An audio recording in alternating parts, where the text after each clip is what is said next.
Welcome today to another episode of BEqualise podcast. Hi, Dr. Enrico Armato with us today. Hi, good morning. Hello, nice to meet you, Viviana. It's a great pleasure spend some time with you, and for me it is a great honor. Thank you so much for giving me this opportunity. Really.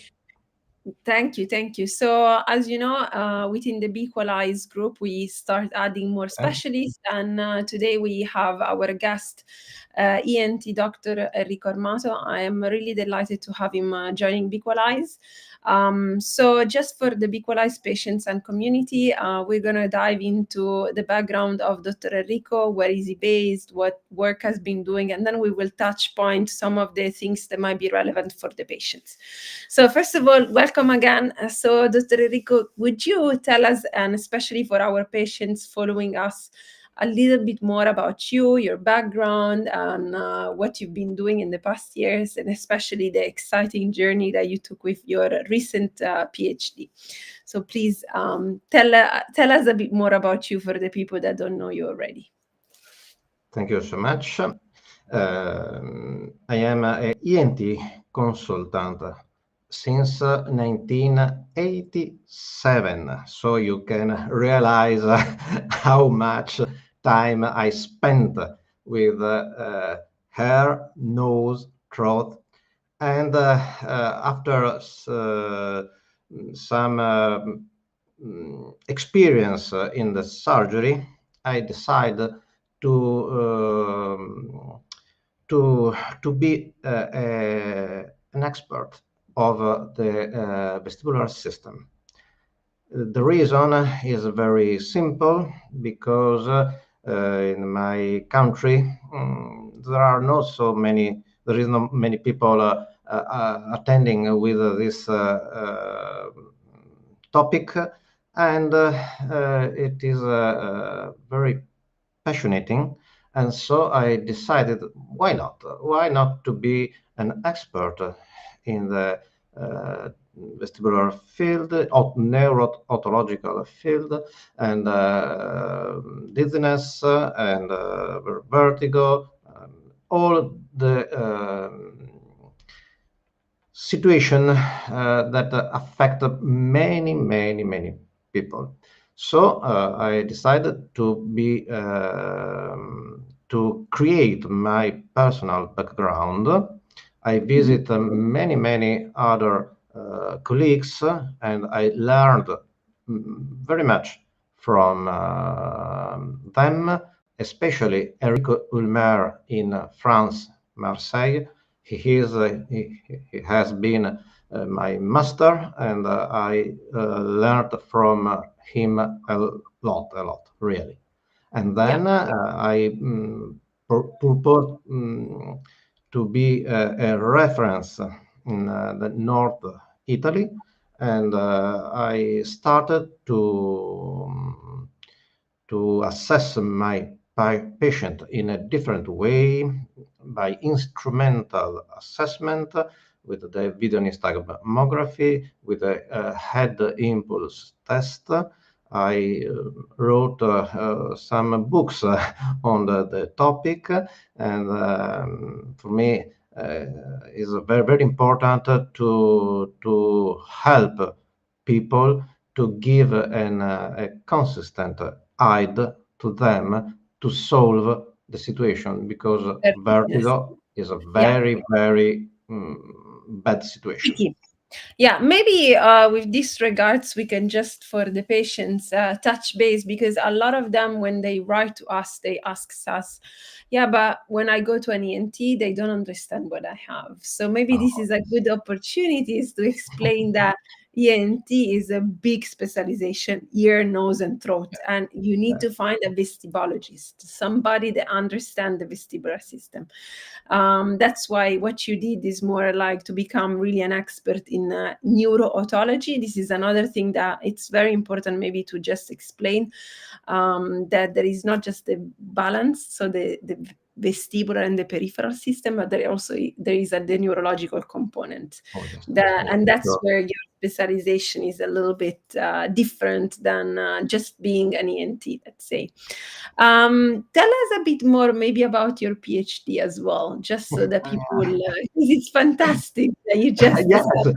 because many colleagues starts and ends their PhD at the beginning of their career, and for me it is the contrary. I started to work in the public health national system very early, and now I have more time, and I decided, because I closed this position, and I decided to do it, and it was very challenging.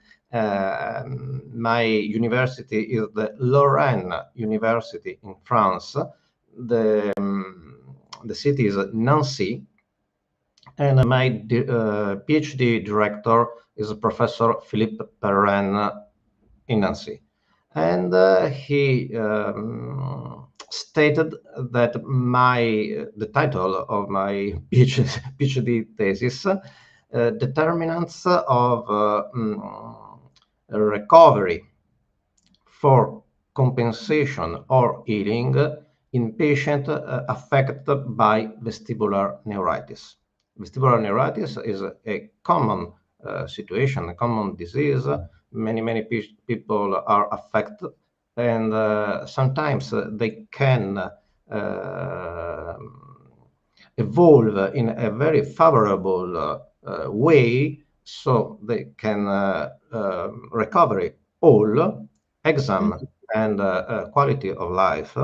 But sometimes don't forget that two other possibilities are present, especially patient that recover completely by the instrumental point of view, but the quality of life is very bad. The DHI, the dizziness handicap inventory, that this is Mhm. the common way to evaluate the quality of life of our patient. Mhm. They can have a very high total score in presence of a good instrumental examination. But Mhm. there is also the contrary patient that don't recover in any way, but the quality of life is very good, because the So, yes, the total score is very low as a normal people. So yeah. many possibilities. Um, I have a question. So, just for our audience, because we don't Yes, have only sure. doctors following us, but also patients. So, what is, first of all, let's maybe explain 1 minute vestibular neurotitis, vestibular neuritis, inflammation of the eighth cranial nerve that Yes. that can come from many different reasons, right? Viral, vascular, but no one no one knows it really. Nobody really knows it. Yeah. Yes, Very yes, common, true, very common even among any age and any yes. gender, right? Yes. And you have for many days a strong symptoms, a very strong vertigo with nausea, with Vomiting. vomit, with all all around, and slowly you can recovery, and you can restart to move. It is Mhm. important to restart moving very soon, as Yeah. soon the disease start its course, It's because okay. if you delay this activity, motor activity, your compensation could be lower, at a lower degree of efficiency. Okay. So So let's because this is very interesting. Actually, there are a lot of people that don't they're not 100% aware Yeah. of this. So, and I've seen many, unfortunately, patients that when they have a vestibular neurotitis, neuritis, they go to the emergency because literally you have this very, very strong vertigo. They can't even walk, constant vomiting. They can't keep still. Sure. It's usually affecting unilateral one side of Yeah. the ear. Really. But when they go to the emergency, apart from being given the vestibular suppressant, they Oh get no. told A sometime, very, very yeah, short period because vestibular yes, suppressants are not friends of compensation. So if you if the time go gone, you can not be in the on the right way. So exactly. This is very important because maybe what I've seen is that so many vestibular neuritis patients, they get vestibular suppressant, which are basically for in and terms of stay the in patient. bed, don't move, keep Exactly. your They get eyes told. closed, don't walk. Exactly. This is It's exactly what heavy. the point I want to make, because you are an Yeah. expert in this, doing a PhD in vestibular neuritis.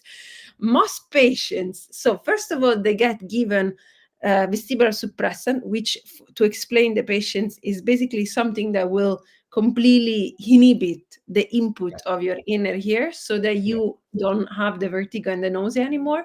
But Yes. what happened?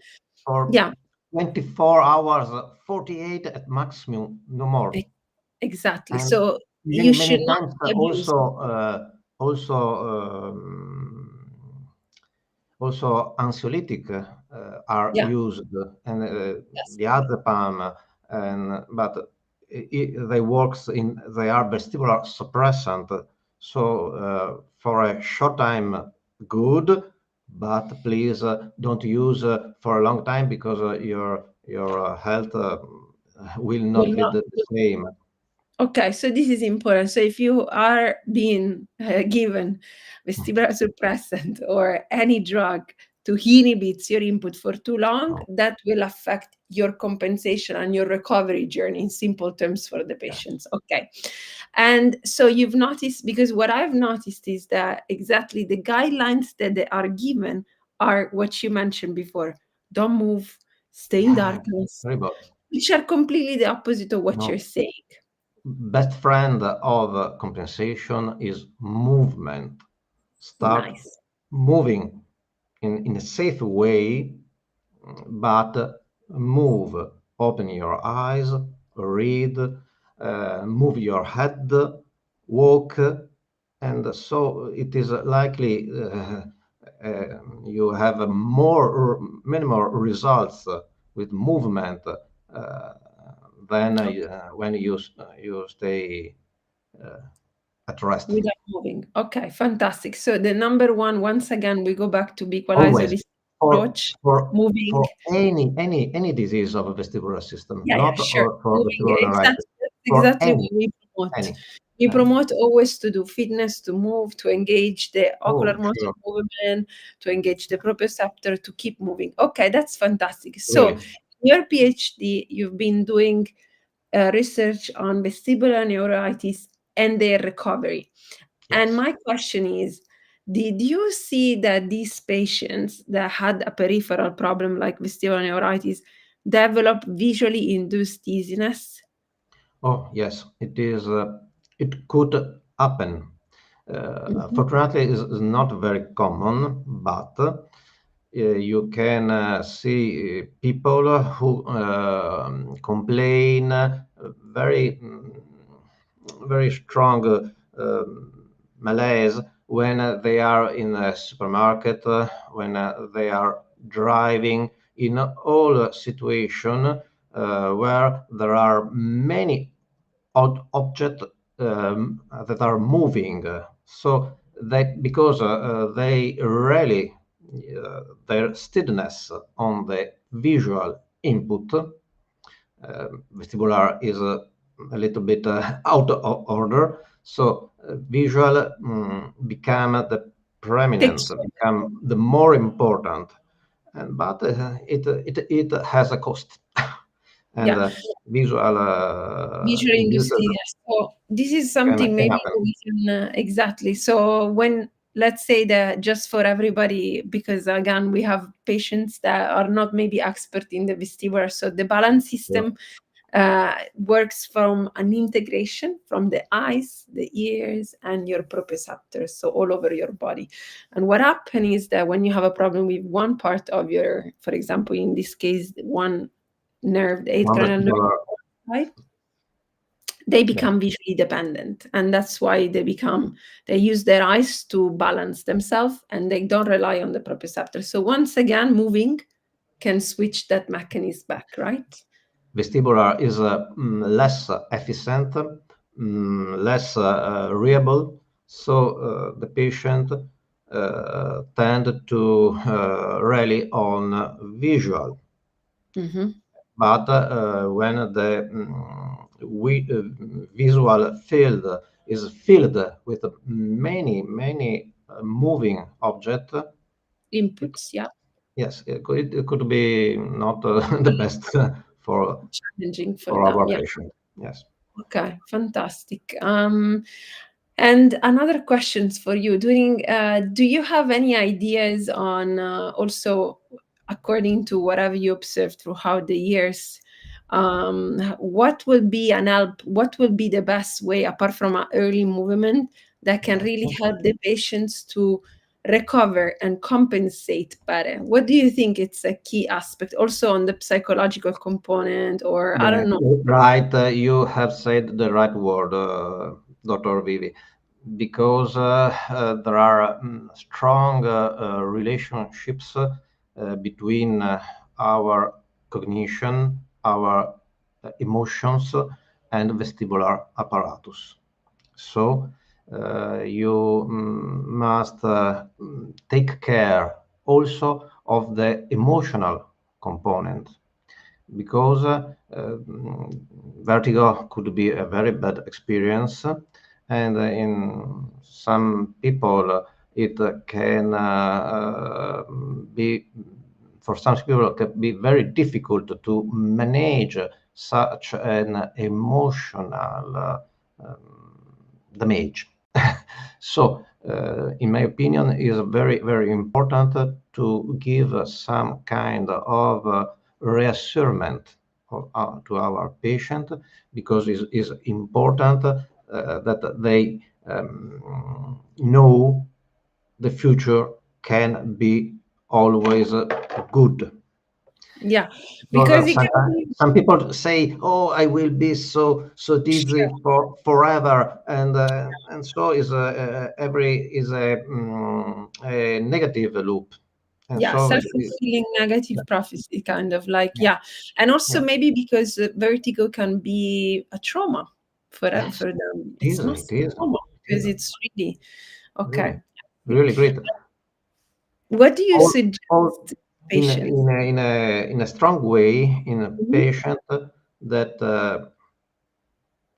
would to control everything in their life because vertigo comes when when it decided, not when we want. We So want. we are not able to control everything. We must Okay. accept that many things are out of our control, but we can do the best anyway. Okay. So do you suggest your patients to work also on their mental component? Yeah. Yes, sure. Okay. It Nice. is. I want every time to reassure them. Don't Mhm. worry. You can not recover your functional exam, but you anyway uh, you could develop some substitution mechanism that can give your near normal life. Okay. This Yeah, is I think important. reassuring the patients is very important because they need to know that there is a way out and Yeah. that it's Yeah. possible to get back to normal. If you say to the patient, your vestibular apparatus is dead, no more, it's Won't work. I know someone that Does did that. it. Yes, yeah, yeah. Yeah, yeah. No, and also this is why we're doing this kind of podcast, also to educate them on the fact that despite the disease, there is, for example, what we mentioned before, the integration, the movement, the mindset, the things that you can do to improve yourself. Now, switching a bit more on a different topic, me and you, we've been working together for years. I've been Yeah. recommending patients from Italy that suffer from mal debarkment syndrome. Cool. You are So very, very a great expert. yes. And the only thing I've done during my PhD, Yeah, MDDS. But I wanted to maybe with you from your clinical experience and all the patients that you see, because you see so many patients now with MDDS. Um, this is more for everybody that it's following us from doctor to patients.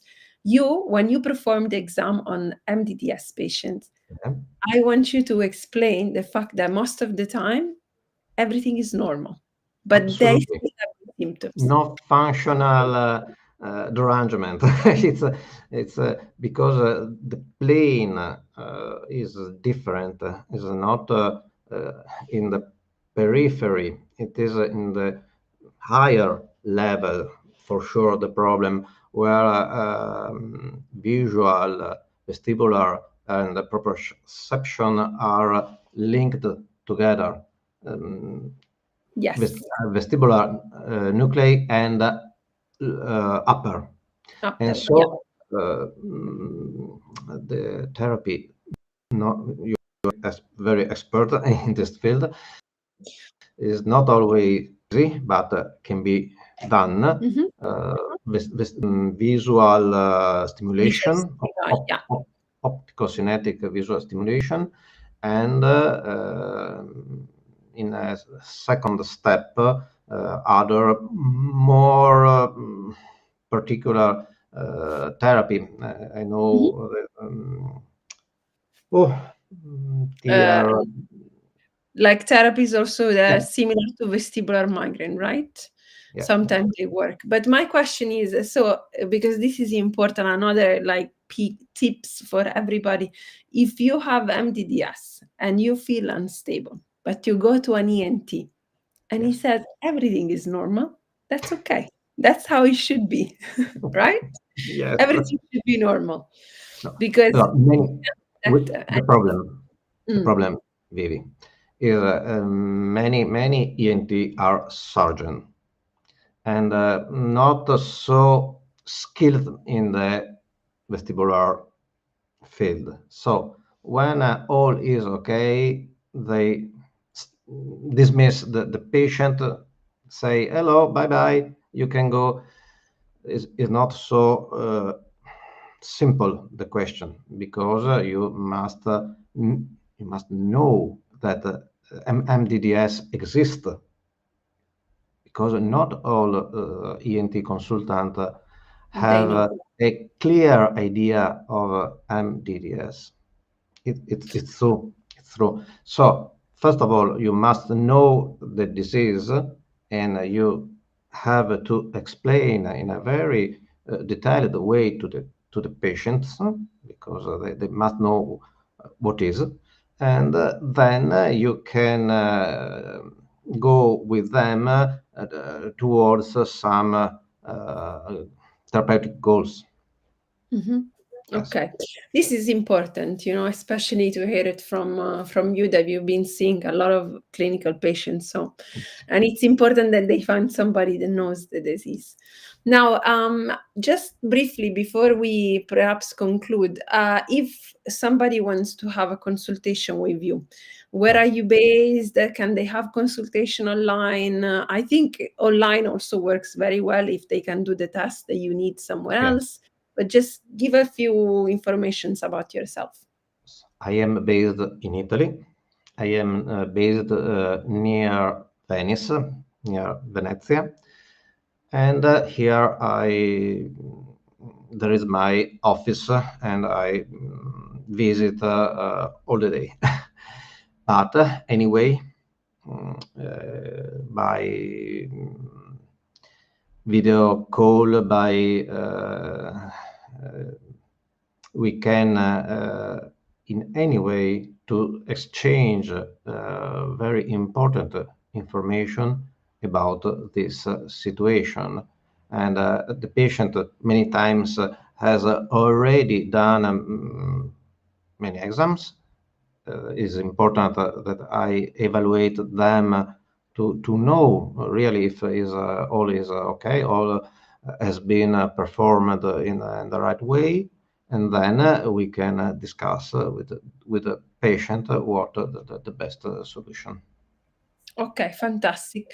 So this is important if you are a BEqualise patient in Europe and you speak French, Italian, Yes. or also English. But it's I, important I as had I had to learn French. yeah, you speak perfect French, and you want to consult with Dr. Enrico, please reach out to BEqualise, and we can just redirect you to him. Yes, And the way we work, as he mentioned, is very well aware of the holistic approach. I think this is the key for the patients to understand that it's not just one of the things they always complain is like, yeah, I go to a doctor, then I'm gonna get a medication, and then what? Actually, it's not like this simple. You get a medication, maybe, but you also get treatment, like in terms of many more things, right? So you are also a promoter of holistic approach, like to work with the movement, rehabilitation. necessary. Mm, a level of anxiety it must be reduced. Exactly. What you eat every day in your life is very, very important. What which kind of sport activity you perform, and so on, because all can give a contribution Okay, fantastic. to Okay, so wellness.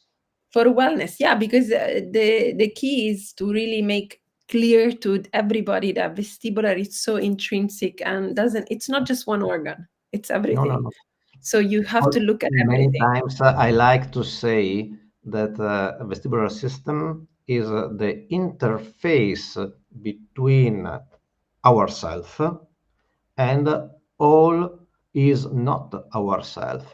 All is all around of us. Us. So is a very, very powerful interface. Yeah, And it's the key. yes, sure. Yeah, I All agree. pass through it. Yeah, it's the primary system to make us Yeah, understand where we stand in yeah. space. It's The true. relation with the space and time. Very interesting. Thank you so much, Dr. Enrico, for your time. I hope No, we will pleasure. be reached. Yeah, it's always a pleasure. I hope that more people will know more about you and your practice, so that we can get people that understand really deeply the vestibular system. And we see both that there are a lot of patients that get mismanaged because, again, it's a niche field, and you need to find the people that understand it. For Okay, sure. I wish you the best with the finalization of your PhD, Thank you so and much. next time we might talk more about your findings. Yeah, and thank you again for joining us at BEqualise. Also for BEqualise, all the best. Thank you Really, so you much. worth it. Thank you.